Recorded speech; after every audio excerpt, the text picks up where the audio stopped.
গোসাইগাঁও সমষ্টিৰ অন্তৰ্গত জয়মা আৰু শিমুলু তাপো অঞ্চলৰ 5 শতাধিক পুৰুষ মহিলা বিজেপি দলৰ নীতি আদৰ্শৰ প্ৰতি আকৃষ্ট হৈ আনুষ্ঠানিকভাৱে বিজেপি দলত যোগদান কৰে। উল্লেখনীয় বিষয় হৈছে বিজেপি দলৰ সমাজিক তথা ৰাজনীতি এনেকৈ সমষ্টিটোৰ বিজেপি দলৰ প্ৰাৰ্থিত প্ৰত্যক্ষী জেঠমল মালুৰ নেতৃত্বত বিজেপি দলৰ যোগদান কৰি সংখ্যালঘু অঞ্চলত এক বিজেপি দলৰ দেও সৃষ্টি কৰি তোলে। বিজেপি দলৰ হৰাইবিল মণ্ডল সমিতিৰ সভাপতি নিৰ্মল পালৰ পৰিচালনা কৰা যোগদান সভাত বিজেপি প্ৰাৰ্থিত্ব প্ৰত্যাশী জেঠমল মালু আৰু দলৰ নেত্ৰীসকলে উপস্থিত হৈ বিজেপি দলত যোগদান দিয়া মহিলাসকলক ফুলাম গামোচা টুপিৰে উষ্ম আদৰণি জনায়। সমষ্টিটোৰ বিজেপি দলৰ টিকট প্ৰত্যাশী জ্যেষ্ঠ মলমালুৱে কয়, আজিৰ যোগদান কাৰ্যসূচীত বিজেপি দলৰ জয় জয় মই কাৰণ গোসাইগাঁও সমষ্টিত অন্য দলসমূহৰ অস্তিত্ব নোহোৱা হৈ গৈছে। 28 নং গোসাইগাঁও সমষ্টিত বিজেপিৰ জয় এক প্ৰকাৰৰ নিশ্চিত, মাথো নিৰ্বাচনৰ পিছতেই আনুষ্ঠানিক ঘোষণাহে বাকী আছে।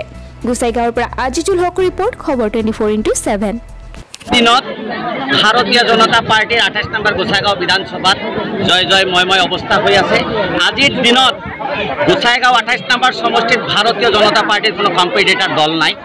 আজিৰ দিনত আমি ভাৰতীয় জনতা পাৰ্টি ইয়াতে নিশ্চিতভাৱে জয়, আমাৰ জয় অলৰেডি হৈ গৈছে, খালি আনুষ্ঠানিকতাহে মাত্ৰ বাকী আছে। ৰাতিপুৱা জয়মাত আমাৰ মাইনৰিটি এৰিয়াৰ আমাৰ 100 অধিক আমাৰ মাতৃ সমাজ আৰু আমাৰ পুৰুষবিলাকে ভাৰতীয় জনতা পাৰ্টিৰ নীতি আৰু আদৰ্শৰ প্ৰতি আকৃষ্ট হৈ জইনিং কৰিছে। আজি আমাৰ 28 নম্বৰ বিধানসভা সমষ্টিত চিমল টাপুত 300ৰ অধিক আমাৰ মাতৃ সমাজ আৰু আমাৰ ইয়াৰে যিবিলাক তাৰমানে দাদা আৰু তাৰমানে বুদ্ধিজীৱীসকলে ভাৰতীয় জনতা পাৰ্টিৰ নীতি আৰু আদৰ্শৰ প্ৰতি আকৃষ্ট হৈ অনাগত দিনত ভাৰতীয় জনতা পাৰ্টিৰ চৰকাৰ বনোৱাৰ হকে আৰু 28 নম্বৰ গোসাইগাঁও সমষ্টিত ভাৰতীয় জনতা পাৰ্টিৰ বিধায়ক নিৰ্বাচিত কৰিব বুলি সিহঁতে প্ৰতিশ্ৰুতিবদ্ধ হৈছে। আৰু অনাগত দিনত আমাৰ ভাৰতীয় জনতা পাৰ্টিৰ চৰকাৰ অসমত 100% গ্যাৰেণ্টি, যেটো আমাৰ ভাৰতীয় জনতা পাৰ্টিৰ মিছন 100+, তাতে আমাৰ 28 নম্বৰ গোসাইগাঁও সমষ্টিৰ সন্নিৱিষ্ট হৈ আছে।